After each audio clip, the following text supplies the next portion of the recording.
ভূতবাগানের কথামালায় আজ শুনবেন লক্ষ্মী আচার্যের গল্প। লক্ষ্মী আচার্যির গল্প। হরিহরডাঙ্গার চর, একদিকে নাড়ুগ্রাম, অন্যদিকে ভেলাইগাছি, মধ্যে বাবুর মায়ের মরাখাল। এই মরাখালের ওপারে মরা ঘাট, অর্থাৎ হরিহরডাঙ্গার চর। তবে হরিহরডাঙ্গা কেউ বলে না, বলে হরারডাঙ্গা। সেই হরারডাঙ্গার চরে লক্ষ্মী আচার্যি রোজ রাত্রিবেলা ভূতের কাঁধে চেপে জপ করতে যেতেন, আর ফিরে আসতেন প্রায় মাঝরাতে ওই ভূতের কাঁধে চেপে। তিনি ছিলেন মস্ত গুণিন। তার মতো গুণিন এ তল্লাটে কেন, গোটা বর্ধমান জেলার মধ্যে আর কেউ ছিল কি না সন্দেহ। মন্ত্রের শক্তিকে, ভূতকে তিনি বেঁধে রেখেছিলেন। পান থেকে চুন খসবার আগেই ভূতেরা তার সব হুকুম তামিল করে দিত। তাকে পালকিতে বসিয়ে সেই পালকি কাঁধে করে বইত। অনেকেই নাকি আড়ালে আবডালে লুকিয়ে দেখেছে এ দৃশ্য। ছায়া ছায়া, কালো কালো কি বিশ্রী সব চেহারা। কেউ দেখেছে আস্ত কঙ্কাল, কেউ বা কিছুই দেখেনি, শুধু মাঠের ওপর দিয়ে দুলকি তালে দুলে দুলে যেতে দেখেছে পালকিটাকে। সেই পালকির ভেতরে বসে আছেন গুণিন, গুণিনের সেরা গুণিন লক্ষ্মী আচার্য। সবাই বলে লক্ষ্মী আচার্য নাকি পিচাস সিদ্ধ লোক। চেহারাটি তেমনই, এই লম্বা চওড়া সদাসই চেহারা।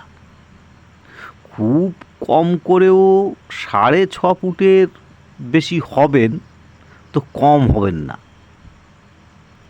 ঘন কালো গায়ের রং, পরনে লাল চেলি, রক্তবস্ত্র, গলায় রুদ্রাক্ষের মালা,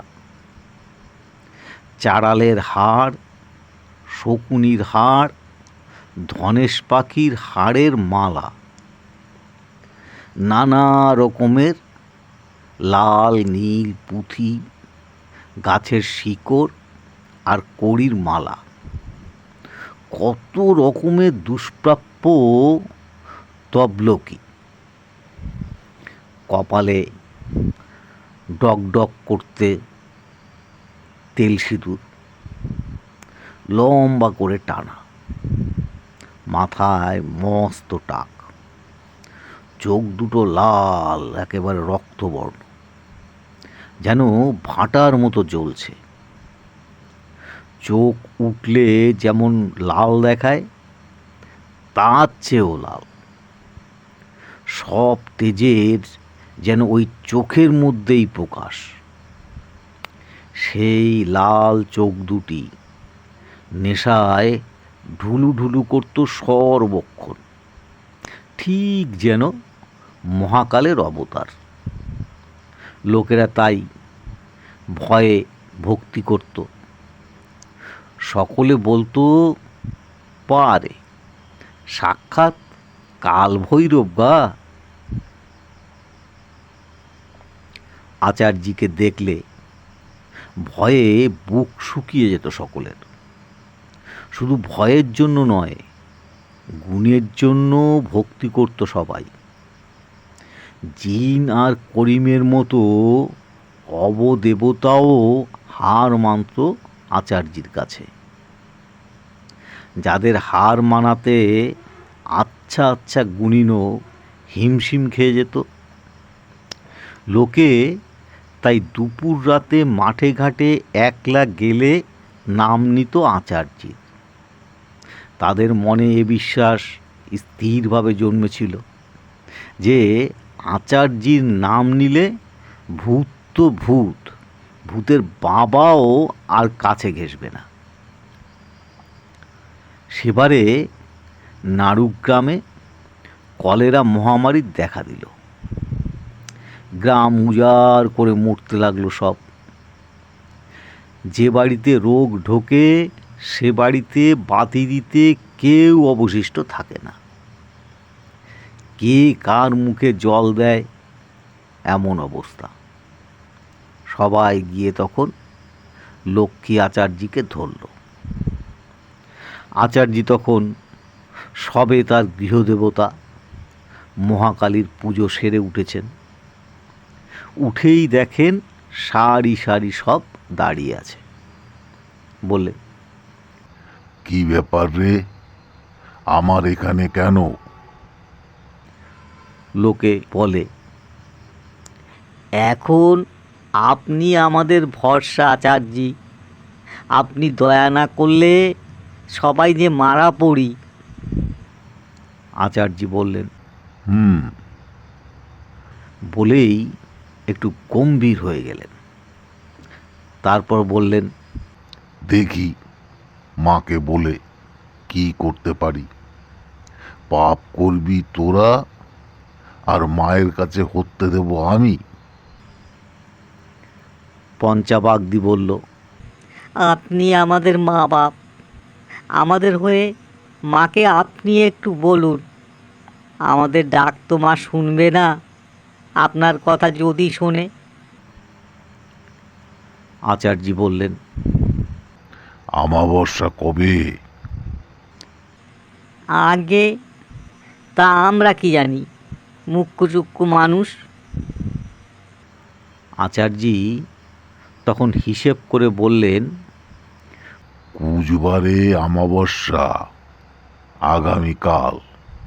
তোরা শ্মশানে মায়ের পুজোর ব্যবস্থা কর। সকলে মহা ধুমধামে হাড়ার ডাঙার চটানে শ্মশাল কালীর কাছে পুজোর আয়োজন করল। আচার্য এলেন পুজো করতে, তবে ভূতের কাঁধে চেপে নয়, হেঁটে হেঁটে। সারা রাত ধরে চলল পুজো, চলল হোম ইত্যাদি। শেষ রাতে পুজো শেষ হলে মা মা বলে চিৎকার করতে লাগলেন আচার্য। একটা হাত শূন্যে তুলে বললেন, দে দে, তাড়াতাড়ি দে। কার উদ্দেশ্যে, কাকে যে বললেন তাকে জানে। সবাই অবাক হয়ে দেখল, সেই অন্ধকার শ্মশানে মস্ত একটা অর্জুন গাছের ডাল দুলে উঠল। তারপর কালো ছায়ার মতো আঁক পোড়া একটা হাত আচার্যির হাতে একটা মরার মাথার খুলি বসিয়ে দিল। আচার্য সেটা নিয়ে মুখের কাছে এনে অনেকক্ষণ ধরে বিড়বিড় বিড়বিড় করে কী সব মন্ত্রপাঠ করলেন। তারপর সেটা কারণ মিশ্রিত করে তুলে দিলেন গায়ের লোকেদের হাতে। বললেন, এই হলো মহৌষধ। প্রত্যেকে এক বিন্দু করে জিভে দাও। আর যার যার বাড়িতে রোগী আছে তারা সেই রোগীর মুখে এক বিন্দু করে এই ওষুধ দিয়ে দাও। তারপর বললেন, তোমরা এখনই কেউ বাড়ি যাবে না, আমি না যাওয়া পর্যন্ত। এখনো আমার কাজ বাকি আছে। এই বলে একটা বড় ঝাঁটা হাতে নিয়ে সেই অর্জুন গাছের দিকে তাকিয়ে বললেন, ওরে, কে আছিস? গাছের ডাল অমনি দুলে উঠল। সঙ্গে সঙ্গে ছটছট করে একটা ডাল পাতা জোরে নাড়িয়ে দেওয়ার শব্দ। আচার্যি বললেন, এই নে, এই ঝাঁটা নে, মায়ের আদেশ। গ্রাম থেকে জেটিয়ে সব রোগ এক্ষুনি তাড়িয়ে দে, বুঝলি? আবার সেই ভয়ঙ্কর আতপোড়া লম্বা হাত চোখের পলকে আচার্যির হাত থেকে ঝাঁটাটা তুলে নিল। আচার্যি বললেন, এবার আমি যাব। বলে একটা শাক হাতে নিয়ে জোরে ফু দিতে দিতে খাল পাড় ধরে বরাবর চলে গেল আচার্যি। আশ্চর্যের কথা, এরপর কলেরা একদম নির্মূল হয়ে গেল গ্রাম থেকে। আর কেউ মরল না, যারা ভুগছিল তারাও সেরে উঠল। আচার্যির কৃপায় প্রাণে বাঁচল সবাই।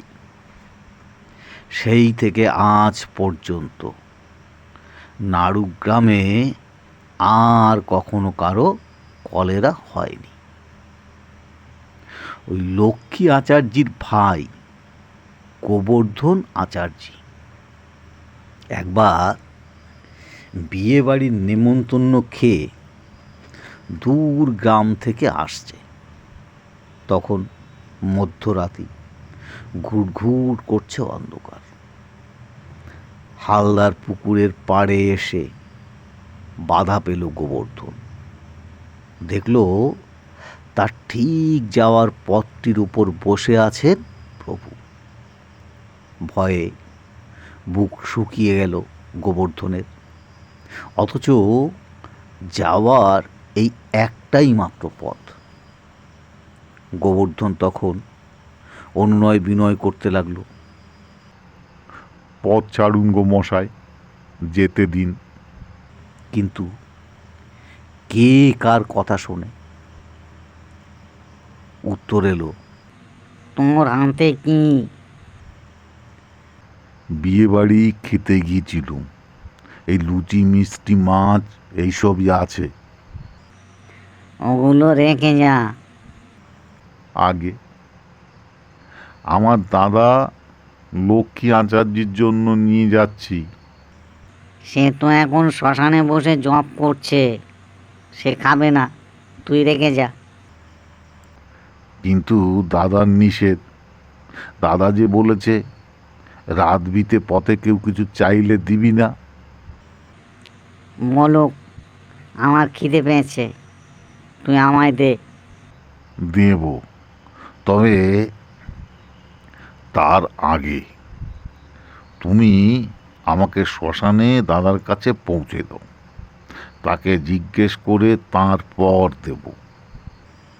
ব্যাস, কেউ আর নেই, পথ ফাঁকা। গোবর্ধন মনের আনন্দে পুকুর পাড় থেকে আলে নামল। তারপর আল পেরিয়ে কুলিতে উঠতে যাবে, এমন সময় দেখল মস্ত একটা বাঁশঝাড় শটান শুয়ে আছে রাস্তার উপরে। কোনো রকমে যাওয়ার উপায় নেই। গোবর্ধন বলল, আবার আমার পিছু নিয়েছিস? তুই খাবার দিলি না যে। বললুম তো, আমাকে দাদার কাছে নিয়ে চল। তোর দাদার সঙ্গে আমার বিবাদ, তার কাছে যাব না। তবে পথ ছাড়। যা না তুই। কি করে যাব? রাস্তার উপর এভাবে বাঁশঝাড় শুয়ে রাখলে কখনো মানুষ যেতে পারে? ও তো ঝড়ে পুড়ে গেছে। কোথায় ঝড়? আর সারাদিন ধরে অসহ্য গুমট চলছে, পাতা নড়েনি গাছপালার, আর তুই বলছিস ঝড়ে পড়েছে? ওঠা শিগগিরই। ওর তলা দিয়ে গলে জানা তুই? তাহলে আমাকে টিপিয়ে মারবার খুব সুবিধা হয় না? না রে, তাও যাব না। পথ পরিষ্কার না করলে যাবই না আমি। সকাল হোক, তারপর দাদাকে গিয়ে বলি সব। গোবর্ধনের আর অনুরোধ না করে বসে পড়ল সেখানে। বসে বসে মা মহাকালী আর লক্ষ্মী আচার্যকে স্মরণ করতে লাগলো। এমন সময় হঠাৎ গোবর্ধন দেখতে পেল হরার ডাঙার দিক থেকে দুটো কঙ্কাল লম্বা লম্বা পা ফেলে এগিয়ে আসছে। দেখেই তো বুক শুকিয়ে গেল গোবর্ধনের। ভয়ে থরথর করে কাঁপতে লাগলো গোবর্ধন। মনে হলো এক্ষুনি হার্ট ফেল করবে বুঝি। কঙ্কাল দুটো এসে বলল, ভয় নেই, আমাদের আচার্যি পাঠিয়েছে। বলে সেই গাছের দিকে তাকিয়ে বলল, বড্ড সাহস হয়েছে না তোর? আচার্যি আজ তোর 12টা বাজাবে। শিগগির গাছ তোল, তারপর আমরা মজা দেখাচ্ছি তোকে। সশব্দে সেই লম্বা লম্বা পাশ ঝাড়গুলো খাড়া হয়ে গেল। তখন গোবর্ধন আর কোনো দিকে না তাকিয়ে সোজা দৌড় দিল ঘরের দিকে। পেছনে তখন বাঁশঝাড়ের ভিতরে 3 ভূতের প্রচণ্ড ধস্তাধস্তি, আর তার সঙ্গে হাউ হাউ আর খ্যাঁ খ্যাঁ শব্দ কানে এলো। আলাদপুরের একটা লোককে ভূতে ধরলো একবার। ভূতটা ভারী বেয়াড়া। সব ওঝা হার মানল তার কাছে। সেখানকার লোকেরা তখন ঠিক করলো লক্ষ্মী আচার্যকে ডাকতে যাবে। গ্রামের বেশ মাতব্বর গোছের 2 জন লোক এসে হাজির হলো লক্ষ্মী আচার্যির কাছে। আচার্যি তাদের চিনতেন। একজনের নাম ভজহরি বিশ্বাস, আর একজনের নাম কেষ্ট দাস। আচার্যি বললেন, কি ব্যাপার ভজহরি, এমন অসময়ে? মুশকিল হয়েছে আচার্যি মশাই। কেন কেন? আমাদের গ্রামে একজনকে ভূতে ধরেছে, বড় বেয়াড়া ভূত। কিছুতেই ছাড়তে চাইছে না। সব রোজা হার মেনেছে তার কাছে। এখন একমাত্র ভরসা আপনি। আপনি গিয়ে না ছাড়ালে মারা পড়ে যাবে বেচারি। তা না হয় ছাড়াবো, কিন্তু যত ভূতে কি তোদেরই ধরে? কই, আমাকে তো ধরে না। কি যে বলেন আচার্যি, আপনি হলেন গুণিনের সেরা গুণী। ভূতেরা আপনাকে কাঁধে নিয়ে ঘোরে, আপনার আজ্ঞাবহ। আমাদের ভাগ্য যে আপনার মতো লোককে আমরা বিপদে পাই। আচার্যি হেসে বলল, চল চল দেখি কিরকম ভূতে ধরেছে। খুব তালে এসে পড়েছিস, না হলে আর একটু পরেই আমি বেরিয়ে যেতাম। আচার্যি চললেন আলাদপুরে। আলাদপুরে পৌঁছনো মাত্রই গায়ের উৎসাহী লোকেরা সবাই চলল আচার্যির পিছু পিছু। গুণিনের সেরা গুণিন বলে কথা। তার ভূত ছাড়ানো দেখতে তো হবেই। খবর পেয়ে আশপাশের গ্রাম থেকেও বহু লোক ছুটল। আচার্যির ডাক পড়েছে যখন, তখন ব্যাপারটা নিশ্চয়ই সাংঘাতিক। আচার্যি রোগী দেখলেন। রোগীর চোখ মুখের ভাব দেখে বললেন, এই হু বলাটা আচার্যির বৈশিষ্ট্য। কোনো জটিলতা দেখলেই তাহলে এই লোকেরা বুঝে নেবে অবস্থা গুরুতর। বলে আচার্যি বললেন, দাও দুটি সর্ষে চোয়া আর গুটি কতক প্যাকাটি দাও। রোগীর বাড়ির লোকেরা সঙ্গে সঙ্গে সর্ষে চুইয়ে প্যাকাটি ভেঙে আচার্যিকে এগিয়ে দিল। আচার্যি ভৈরবের মতো দাঁড়িয়ে মন্ত্র বলে সেই সর্ষের ছোঁয়া ছুঁড়ে দিলেন রোগীর গায়ে। আর যায় কোথায়! রোগী তখন বাপরে মারে বলে চিৎকার শুরু করলো। তারপর প্যাকাটির মাথায় আগুন ধরিয়ে সেই আগুন নিভিয়ে পেছনের ফুটো দিয়ে ফু দিয়ে মুখে ধোয়া দিলেন আচার্যি।